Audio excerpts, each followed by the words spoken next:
날씨가 계속 비가 와서 우중충하죠. 우중충해도 우리는 밝은 모습으로 하나 예배드려야 되겠습니다. 목사님 댁에 저 말고요. 어떤 이제 장로님이 이렇게 찾아오셔서 같이 대화를 하고 있었습니다. 한참 대화하고 있는데 한 청년이 목사님 집에 온 거예요.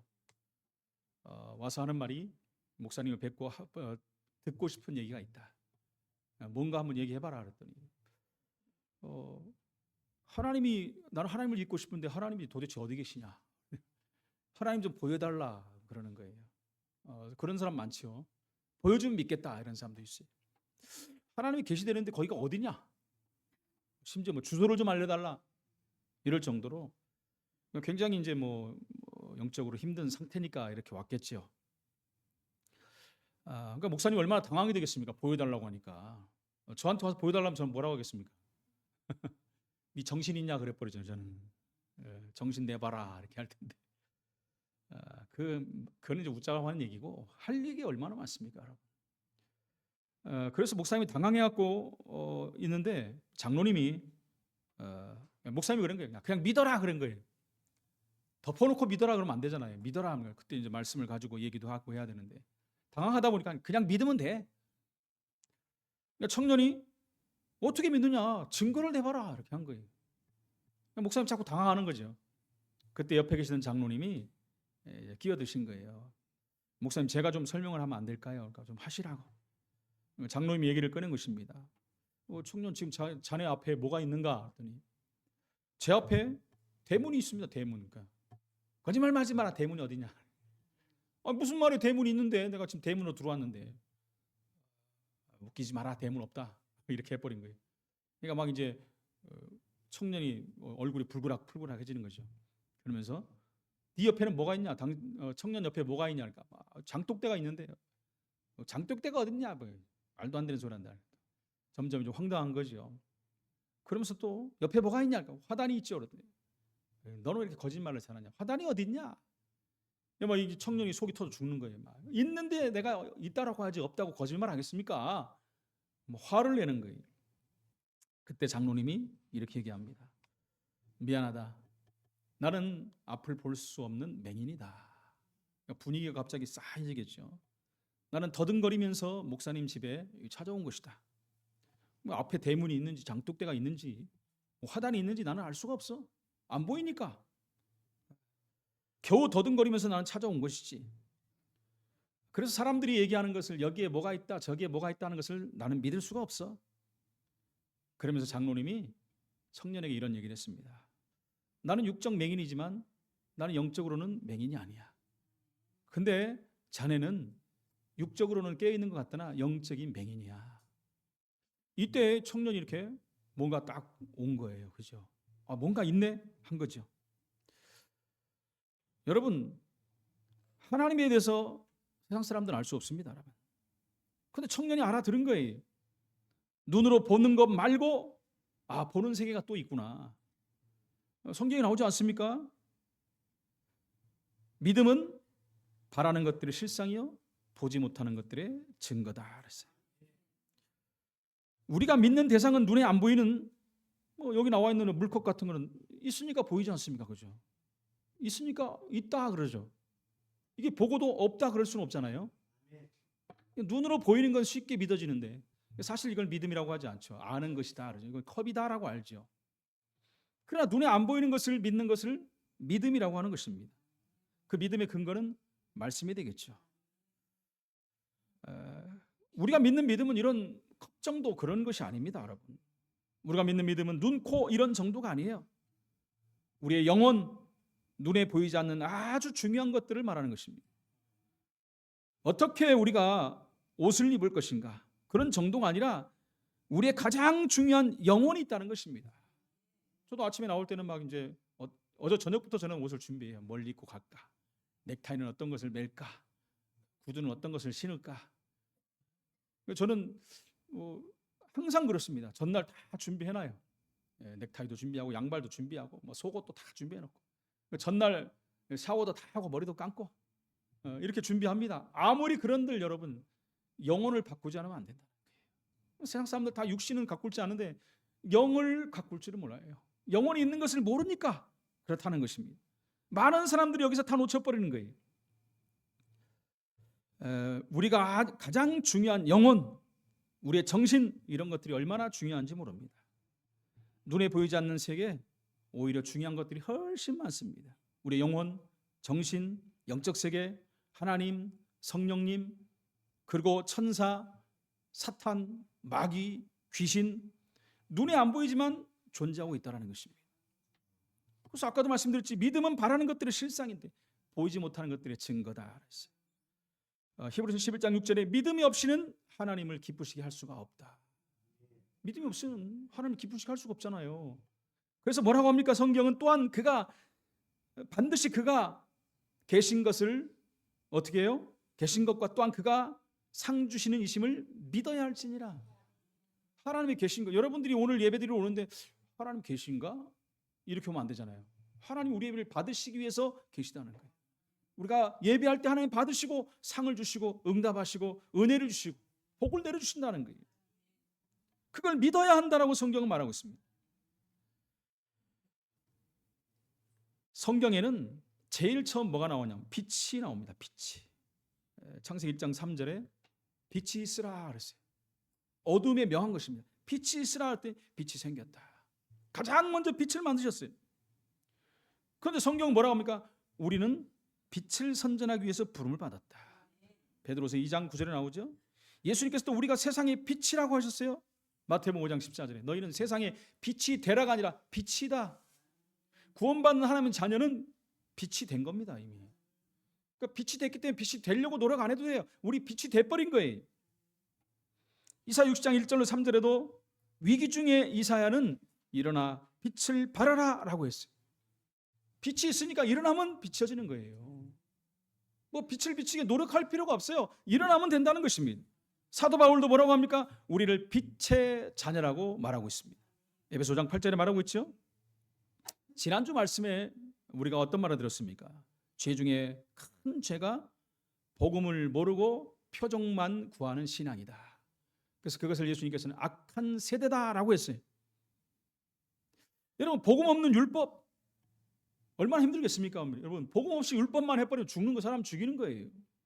교회 안 가면 또 벌 받을 것 같으니까. 11조 떼매금을 혹시 사업 실패하지 않을까? 부모 공경해야 되는데 안 하면 큰 문제가 오는 게 아닐까? 부모 공경해야지 내가 유산도 받을 텐데. 이런 마음을 가지면 어떻게 되겠습니까? 여러분?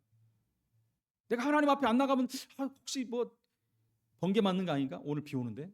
이런 생각할 수 있다는 거예요. 완전히 율법으로. 이 속에 빠져 있기 때문에 자꾸 표적 따라 사람들이 움직이게 되는 거예요. 표적 따라서. 성경은 여러분 그걸 말하는 것이 아닙니다. 우리의 현장 가정에 창조의 빛이 임해야 된다고 말합니다. 성경의 가장 중요한 비밀이 구원의 비밀인데 바로 그것을 빛이다라고 성경은 말합니다. 빛이 임한 것입니다. 빛이 임하면 어둠이 물러가는 거예요. 사업과 가정에서 떠나게 되는 것입니다. 이 나라의 온통 정치, 경제 어둠이 깔려버렸어요. 여러분 잘 알지 않습니까? 삼성의 노조들이 수십조를 원하고 있어요. 지금. 삼성이 우리나라 경제 20% 이상을 책임지고 있습니다. 삼성 무너지면 우리나라 무너집니다. 아니 노조 위원장이 그렇게 해놓고 자기는 해외 휴가를 가버려. 이게 지금 맞는 말입니까, 여러분? 그 맞다고 대통령 거기다 한마디 말도 못하고 잡혀 있었지. 완전히 책 잡혀버렸었지. 저 이재용 이름도 비슷하네. 이재용 또 이재 뭐죠? 이재명. 대통령 이름도 모르네. 우리 형제는 아니겠죠? 이재용 회장이 그냥 안 넘어가려고 그러잖아요, 지금은. 그러니까 요즘 시대에 잘못해버리면 망합니다, 여러분. 그래서 전부 로봇으로 지금 바꿔버리려. 현대도 지금 그렇게 했잖아요. 또 데모를 하니까 그래, 니들 해라. 미국에다 그냥 로봇으로 다 바꿔갖고 지금 생산직을 다 없애버리려고 하는 거예요. 삼성도 그렇게 하려고 하는 거예요. 아니면 할 때가 있고 안 할 때가 있는 거지. 무조건 같아 해버리면 됩니까? 돈 벌었으니까 돈 내놔라. 저번에도 말했지만 삼성이 잘 나가는 게 아니에요, 여러분. TSMC의 발 뒤꿈치도 못 쫓아갑니다, 지금. 잘못하면 한 번에 무너져 버려. 우리나라 기반이 없어가지고. 그럼 이럴 때 더욱 다지고 올라가고 해야 되는데 했으니까 내놔라 이거예요, 내놔라. 제가 보면 어둠이 다 장악해 버렸어요. 심각한 문제예요. 심각한 문제예요. 돈도 없는데 또 다 나라 돈 준다고 지금 선거 앞두고 준다니까 받아야 될 거 아니면 바뀌는 거죠. 네. 받아보려니까 나는 대상자가 아니래. 잘 됐다. 안 받으면 더 좋지 뭐. 대상자가 아니래 저는. 그래서 저것들이 나를 부자로 인정하는구나. 쥐뿔도 없는데. 내가 있는 건 하나님밖에 없는데. 얼마나 감사합니까 여러분. 그래서 이 땅에 완전히 제가 보면 빛이 어두움이 다 지금 장악해 버렸어요. 근데 사람들은 몰라. 겉에 난다는 거 보고 지금 뭐가 경제 지수가 주식이 뭐가 이렇게 좀 잘 나가니까 잘 나가는 줄 알고 착각하고 있는 거예요. 이게 한 방에 무너질 것들이거든요. 지금 진짜 아슬아슬한 고개를 하는 것 같이 보여요 저는. 그래서 여러분들 기도해야 돼요. 어둠이 물러가도록, 이 땅에 빛이 임하도록. 정치권과 경제권의 사회의 모든 곳에 사회는 엉망진창 아닙니까 여러분? 정상적인 사회가 아니에요 여러분. 일부 때 우리 전사님 설교하는 거 잠깐 들었는데, 그죠? 기도할 때 들었나? 여러분, 사람들이 죄 짓는 거에 대해서 거리낌이 없는 시대가 돼버렸어요. 죄를 지어야지 산다라고 착각이. 죄 짓는 게 거리낌이 없어요. 어디서 많이 들었잖아요.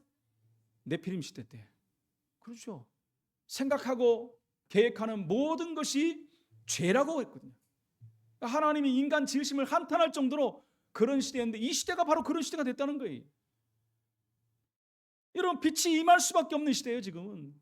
빛이 빛의 사명을 감당하는 시대가 돼야 된다는 거예요. 하나님은 그래서 우리를 빛이라고 말씀했어요. 일어나 빛을 발하라고 말씀합니다. 이 빛을 한 번만 보게 되면 되는 것입니다.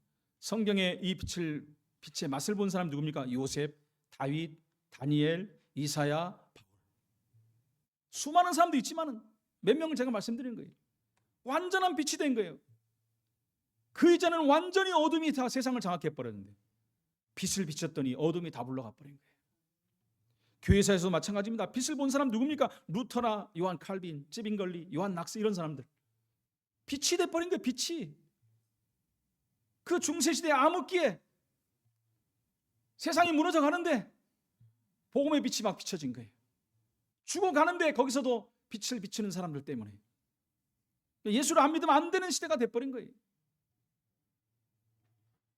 만물 중에 큰 인물들, 불멸의 유산을 남긴 사람들, 20세기 최고 인물들 전부 뭡니까? 빛을 본 사람들이에요. 우리 후대들이 이 빛에 마침 봐버리면 끝납니다, 여러분. 자신의 현장에서 이 빛을 이제 얻은 자는 모든 어두움이 가정산업에서 떠나갈 줄 믿습니다. 어떻게 예수님이 설명한 이 빛의 축복을 우리가 볼 수 있겠습니까? 오늘 첫 번째, 등불을 말 아래 두지 말고 등경 위에 두라 그랬어요. 말 아래 두지 말래요. 말 이전에 또 뭐가 나왔죠? 33절에 보니까 누구든지 등불을 속에나 그렇죠. 속에나 말 아래 두지 마라. 이 뭡니까 여러분? 뭘 숨겨두는 공간이래요. 공간. 근데 등불을 거기다 놔버리면 빛이 비춰줄 수가 없다는 거 아닙니까? 그리고 또 뭐라 그러죠? 말 아래 두지 마라. 곡식을 재는 그릇이에요. 그 밑에다 둬버리면 빛이 나갈 수가 없지 않습니까? 그렇게 하지 말고 위에다 두라. 등경 위에다가. 그래야지 사람들이 보고 올 것 아니냐. 어둠 속을 뚫고 올 것 아니냐. 그 얘기하는 것입니다. 등불을 켜놓고 그것을 가려버리면 아무 의미가 없다는 거예요. 요즘 이 시대가 기독교인들이 이렇게 지금 여러분 등불을 속에 말 아래 가두는 시대가 돼버렸다니까요. 빛이 빛의 사명을 못하고 있는 거예요. 영적으로 빛을 가리고 있는 것입니다. 지금 기독교인들이. 진리를 막는 요소들이 얼마나 많습니까 여러분? 세상과 똑같이 가기 때문에 진리를 막아버리고 복음을 막아버리고 빛을 차단해버렸다는 것입니다.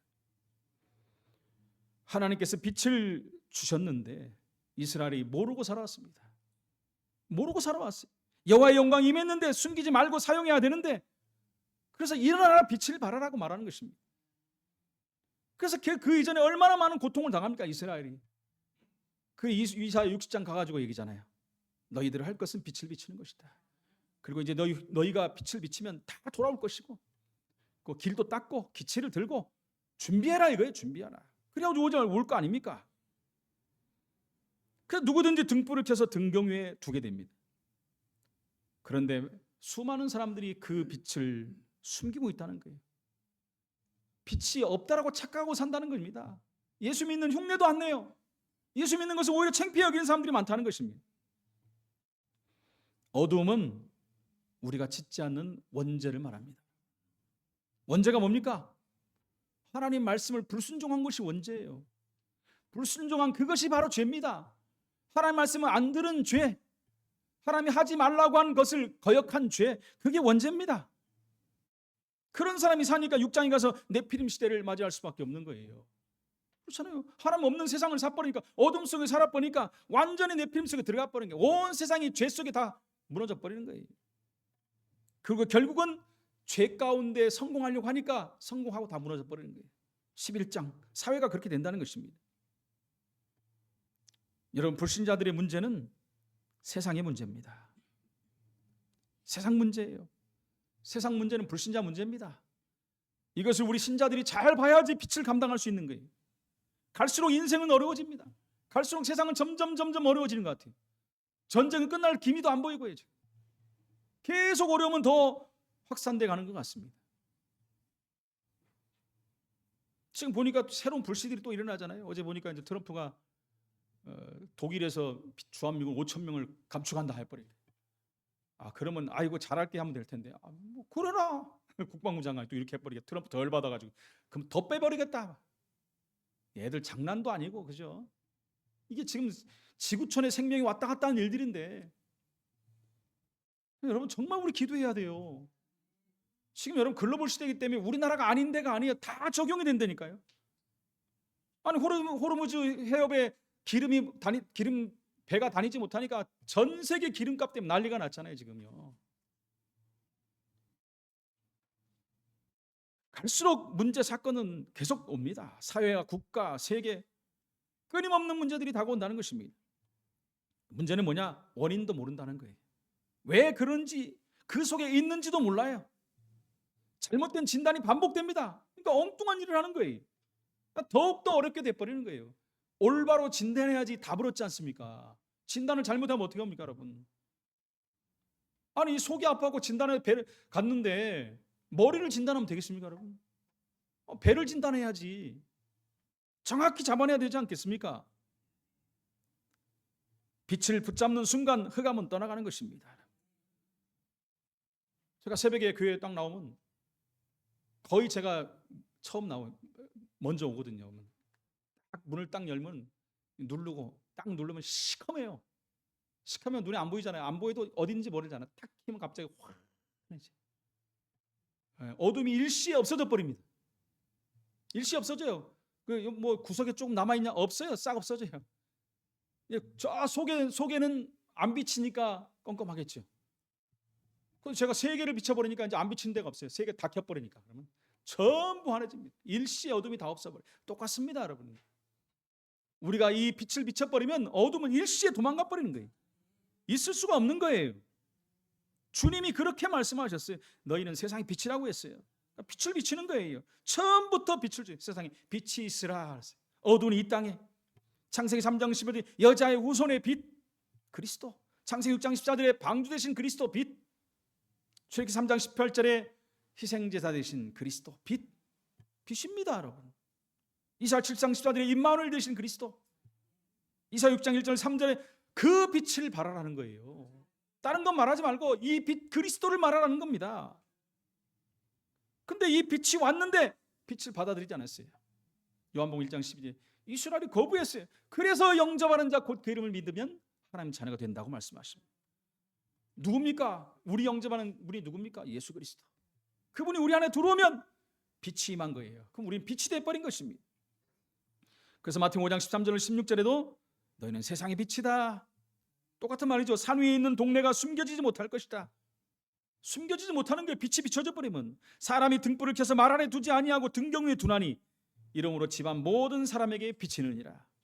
이같이 너희 빛이 사람 앞에 비치게 하여 그들로 너희 착한 행실을 보고 하늘에 계신 너희 아버지께 영광을 돌리게 하라. 제가 어렸을 때 등불 킨 게 기억이 나거든요. 시골 살 때 제가 4살 때까지 살고 나는데 저는 이상하게 4살 이전의 일이 굉장히 기억이 나요. 그 위에는 별로 기억이 안 나는데. 근데 그때요 등불을 딱 켜놓으면 그 앞으로 딱 뭐예요? 일로 와, 어머니가 일로 와. 뭐 하나 했더니 머리 대. 빛으로 막 비치면 뭐가 떨어져. 이라고 있지. 그러면 탁 튀고. 그 생각이 난다니까요, 제가. 그러면 고소해요. 냄새가 또 여기다 딱 가거든요. 이렇게 타닥타닥 하면서. 또 옷도 벗어 옷 속에서 또 이가 막 나와. 젊은 사람들은 무슨 말인지 하나도 모르겠지. 동물들과 우리가 같이 살았어요. 우울한 동물들과 어렸을 때. 그렇죠? 그러니까 등불을 켜놓으면 그 앞으로 다 뭐예요? 누나도 오고 아버지도 오고 저도 가고 동생은 어거지 기어오고. 그 앞으로 껌껌한 데 안 있어요. 일로 다 온단 말입니다. 등불 켜놓고 밥 먹을 때도 일로 다 모여요.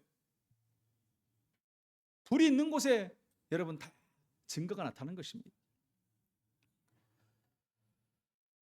찬송가 502장에 보니까 이따가 부를 거지만 가사가 좋지요. 빛의 사자들이 어서 가서 어둠을 물리치고 주의 진리 모르는 백성에게 복음의 빛하라. 2절에 선한 역사 위하여 힘을 내라. 주와 함께 하시겠네. 주의 넓은 사랑 전파하여 복음의 빛 비춰라. 3절에 주님 부탁하신 말 순종하여 이 진리 전파하라. 산과 바다 건너가 힘을 다해 복음의 빛을 비춰라. 4절에 동서남북 어디나 땅끝까지 주님만 의지하고 어두워서 못 보는 백성에게 복음의 빛을 비춰라. 어두워서 못 보는 백성에게 복음의 빛을 비춰라. 후렴이 뭐라고 합니까? 빛의 사자들이여 복음의 빛 비춰라. 우리를 빛의 사자라고 말합니다. 죄로 어두운 밤 밝게 비춰라. 빛의 사자들이여 이렇게 말하고 있습니다. 오늘 두 번째입니다. 눈이 나쁘면 모든 몸이 어둡습니다. 오늘 34절에 말하지 않습니까? 눈이 어두워지면 어떻게 합니까, 여러분? 안 보이잖아요.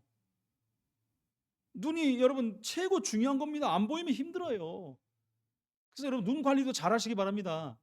육신의 눈 관리도 잘해야 돼요. 요즘에 이제 스마트폰들을 너무 많이 보니까 눈이 시야들이 너무 많이 빨리빨리 이렇게 안 좋아진대요. 안과에 힘들어갖고 오는 사람들 보면 대부분 그분이라고 합니다. 스마트폰을 너무 많이 노출되기 때문에. 요즘 시대가 그렇게 살 수밖에 없는 시대이기 때문에 그래요. 근데 요즘 후대들은 어떻습니까? 후대나 어른이나 길 다니면 거의 이렇게 하고 다니잖아요. 이렇게. 제가 우리 몸이 됐다 그러지 않습니까?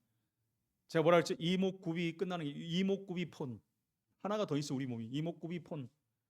그 정도로 다니면 여러분 부딪히지도 않고 얼마나 잘 가는지 몰라요. 왜냐? 몸이 돼서 그래. 몸이 돼서. 너무 잘 보고 잘 보고. 근데 문제가 어디 오냐? 눈에 문제가 와요. 시력에 문제가 옵니다. 심각해요. 아이들 보면 어렸을 때부터 다 안경 끼고 다닙니다. 아니 이제 1살, 2살인데 안경 끼는 애들이 나와요. 그 아이들이 어렸을 때부터 여러분 이 스마트폰 기기들을 갖고 움직이거든요. 그 좋으니까 부모들이 줘버리거든요. 좋으니까가 아니라 아이들이 달라고 하는 줘버리면 조용하거든요. 나중에 뺏으면 이제 안 돼. 아이들이 맛을 봐버렸기 때문에. 그것만 보고 노는 거예요. 그럼 그 빛이 얼마나 아이들 연약한 눈 속에 심각한 영향을 미치겠습니까? 이 육신의 눈이 어두워도 이렇게 큰 어려움을 당하잖아요. 안경을 껴야 되고 나중엔 다쳐 접는 데도 해야 되고 또 수정체 갈아 넣어야 되고 막 다 하지 않습니까? 왜요? 눈을 보호해야 되니까. 눈이 어두워지면 육안이 어두워지면 모든 것이 장애물이 돼버려. 안 보이니까. 근데 여러분 지식의 눈이 있습니다. 지안이라고 하지. 지식의 눈이 어두워지면 모든 사람이 고통당해요. 예. 올바로 보지 못하고 판단하지 못하니까 다른 판단을 하니까 엉뚱한 지식이 들어가 버리니까 세상 사람들 엉뚱한 지식이 들어가가지고 엉뚱한 종교를 따라가기도 하지 않습니까? 영안이 어두워지면 다 가지고도 가진 만큼 실패해져 버려요. 가진 만큼 실패해요. 안타깝지요. 교회를 공격하는 흑암 세력 우리가 알지 않습니까? 흑암이라고 그러잖아요. 어둠이라고 하지 않습니까? 종교생활하면 교회는 공격당합니다. 망합니다, 여러분. 창세기 3장 5절에 가정교회인 아담과 하와의 가정을 매일 처음 공격해서 무너뜨려 버렸어요. 4장에 예배드리는 가인을 공격해 버렸습니다. 창세기 6장에 노아의 가정 교회를 공격했어요. 신앙생활에 제일 열심히 던 바리새인을 공격했어요.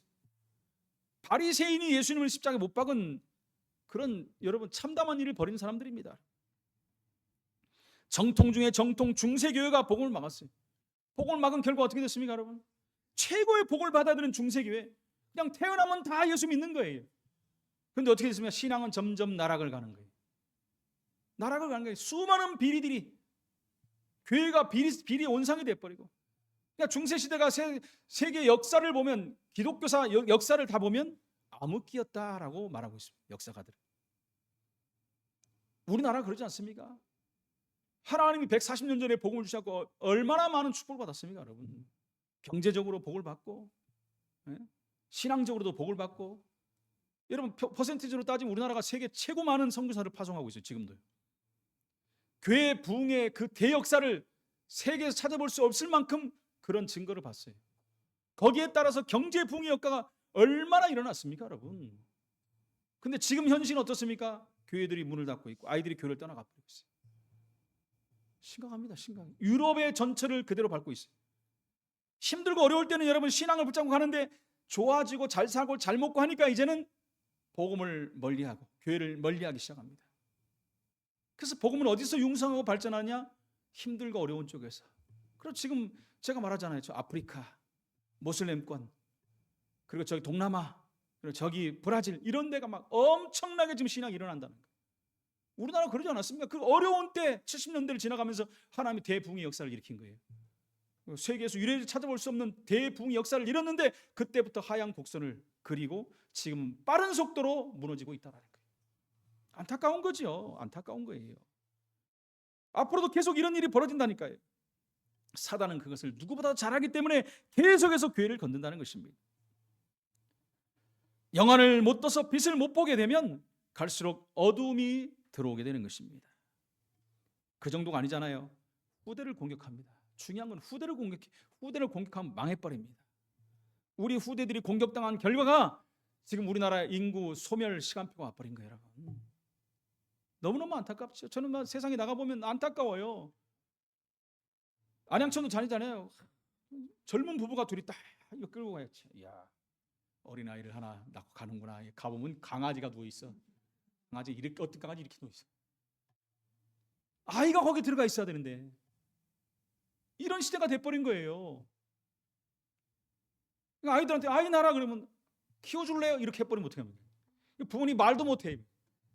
안 난다 그러면 하나만 더 낳으라 그러면 키워줄 거예요? 할 말이 없는 거예요, 여러분. 키워준다고 하세요, 그냥. 나중에 모른다고 하면 되지. 정말 여러분 흑암세력이 우리나라 그 후대들을 다 건드려 놓은 것 같아요. 안타까워요. 인구가 소멸돼 간다니까요, 지금. 심각할 정도로. 그런데 주님께서는 그리스도를 보내심으로 빛은 이미 와 있다는 사실입니다. 빛 말고 다른 길은 없어요. 빛 말고 다른 길 가는 데서 우리는 돌이켜야 돼요. 올바른 길로 와야 돼요. 그게 한 길 가는 교회입니다, 여러분. 한 길로 가야지 어디 길로 갑니까, 여러분? 내 속에 있는 빛이 어둡지 아니한가 우리는 날마다 확인해야 돼요. 내 속에 있는 빛은 양심을 가리키는 겁니다, 여러분. 이 양심은 언제나 사람을 하나님 앞으로 인도하는 거예요. 말씀에 순종하게 하는 역할을 하는 것입니다. 근데 하나님의 형상을 가진 인간은 누구나 가지고 있다는 거예요. 하나님이 양심이라는 것을 넣어가지고 마지막에 판단하게 만든 거예요. 양심적으로 안 믿어도 이게 맞냐 안 맞냐 판단할 수 있는 근거가 되는 거예요. 그래서 뭐라 그러죠? 우리가 저 사람은 양심에 화인 맞았다 그러잖아요. 그건 양심을 뛰어넘은 사람들이에요. 자기 양심까지도 이제 무너뜨려버린 사람이라는 거예요. 마지막으로 하는 우리 인생에 보루를 준 것이 양심이다. 하지만 인류가 범죄한 이후에 양심이 무뎌져 버립니다. 무뎌지고 왜곡되어지는 거예요. 성경의 대표적인 것으로 나오잖아요. 외식하고 거짓말하는 자들. 그것을 예수님께서 화인 맞은 양심이다 이렇게 말하고 있어요. 화인을 맞아. 불도장 찍었다는 거예요. 불도장을 찍어버렸어요, 양심에. 지울 수가 없는 거예요. 옛 습관을 버리지 못하고 우상을 숭배하는 약해지고 더러워진 양심이라고 고린도전서 8장 7절에 말씀하고 있습니다. 옛 습관 그걸 가지고 예수 믿으면서도 우상 숭배, 예수 믿으면서도 세상 것 다 하고 다녀요. 구별되지 못하고 성결하지 못하고. 하나님은 진실되게 섬기는 성도들이 선하고 착하며 청결한 양심을 가지고 있다라고 말합니다. 사도행 23장 1절에. 그러므로 예수께서 말씀하신 빛은 성도들의 선하고 청결한 양심을 말합니다. 곧 성경 안에 있는 양심을 의미하고 있는 거예요. 그게 로마서 9장 2절입니다.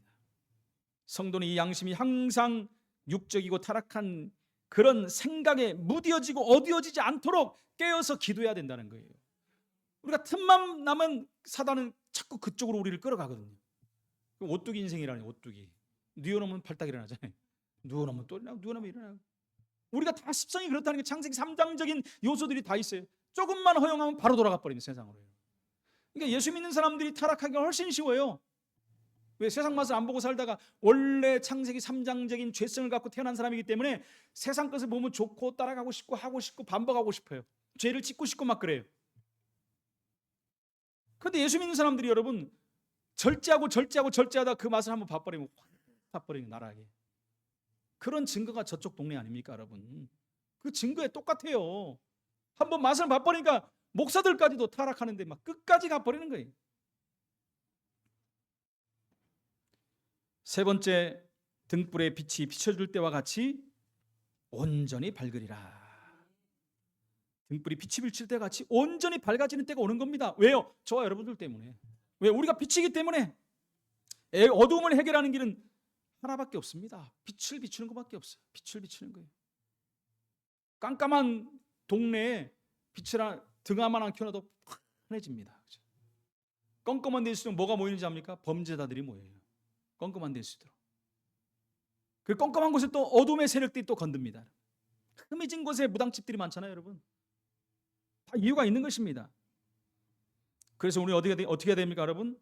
믿어야 돼요. 믿음이 모든 것을 이길 수 있습니다.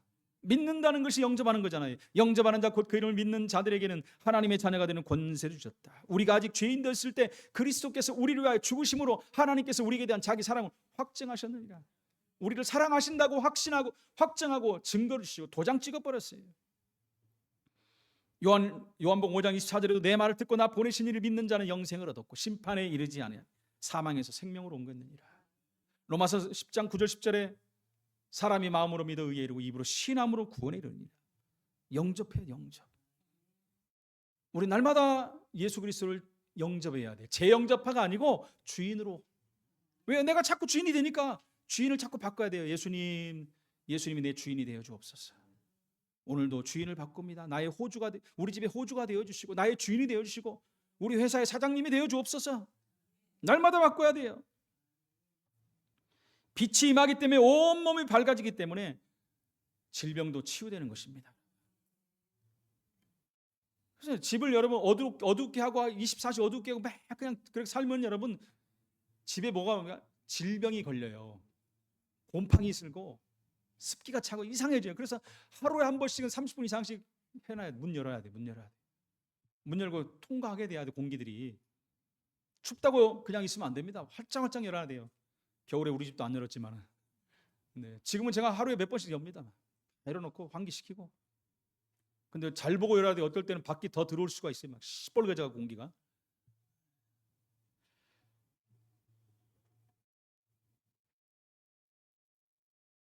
결론입니다. 우리 안에 있는 빛을 체험하시기 바랍니다. 우리 안에 빛이 있다니까요. 복음을 붙잡고 인생의 전환점으로 만들어야 돼요. 전환점으로 만들어야 돼요. 썬다싱 있지 않습니까? 인도의 성전하고 썬다싱. 그전에 몇 번 말씀드렸잖아요.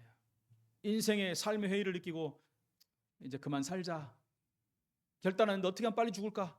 고통당하지 않고. 그래, 철길에 누워있으면 빨리 가겠지. 철길에 탁 누워있는데 막 온갖 해안이 스쳐가는 거예요. 막 눈물이 흐르고 인생이 뭐 이러냐. 조금 있으면 기차가 오는데 갑자기 바람이 불더니 종이가 와서 딱 해필 여기 와서 붙었어. 여기 붙어서 확 쳐버릴 테니 뭐야 보니까 이제 이 전도지라 수고하고 무거운 짐진 자들아 다 내게로 오라.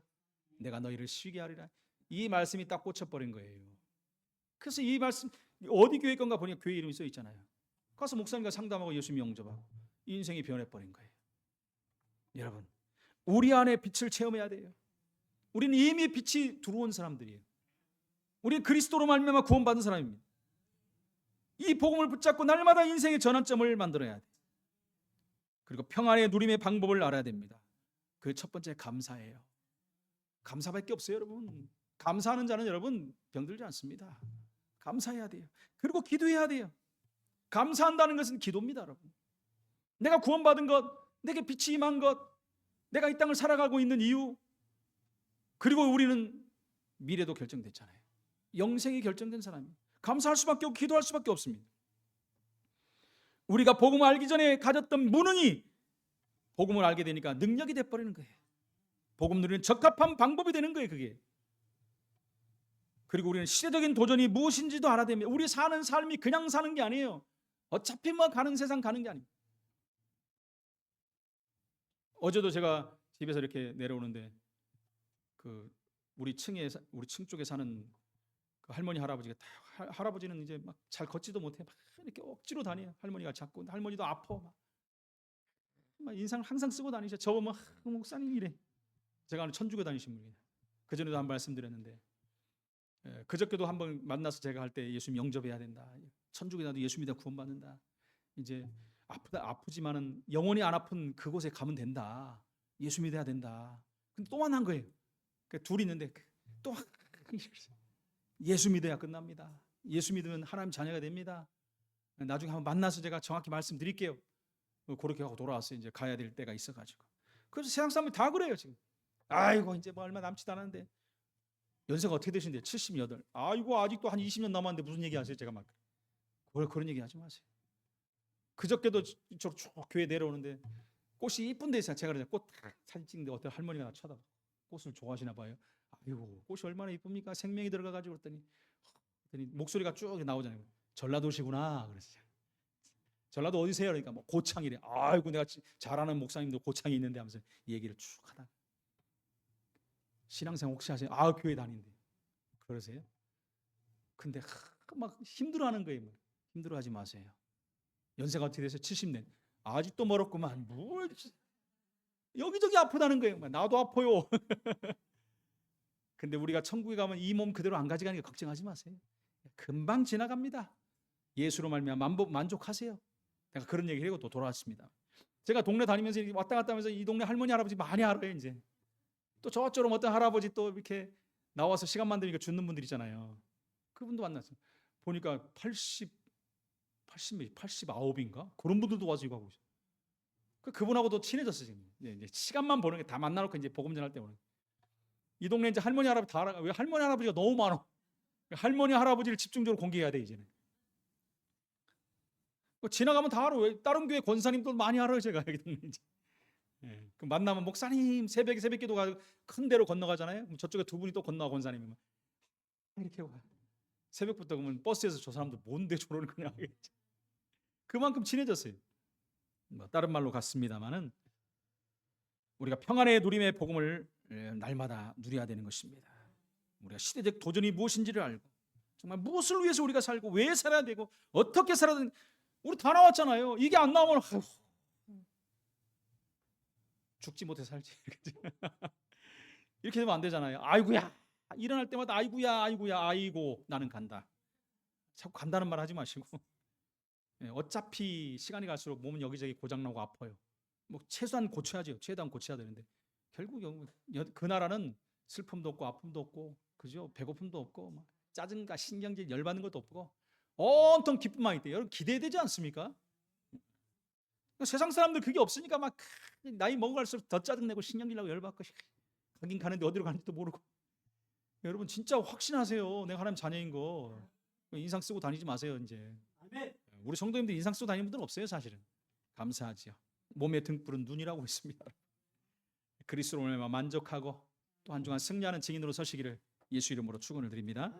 하나님 은혜를 감사합니다. 우리에게 생명의 빛을 주시고 그 빛의 사명을 감당할 수 있는 전도자라 우리를 세우신 하나님 감사합니다. 세상은 이 빛이 없어서 어둠 가운데 무너져 가고 있고 어두운 데서 헤매고 방황하다가 무너져 가는데 우리를 빛의 사명자라고 부르시고 빛이 되라고 말씀하셨고 일어나라고 말씀하신 주님께 감사를 드립니다. 세상의 어둠 가운데 빛을 비치는 또 한 주간의 삶이 되게 하시고 우리 인생의 가장 복된 인생으로 하나님 앞에 설 수 있도록 주님이 역사해 주옵소서. 예수 그리스도 이름으로 기도합나이다. 아멘.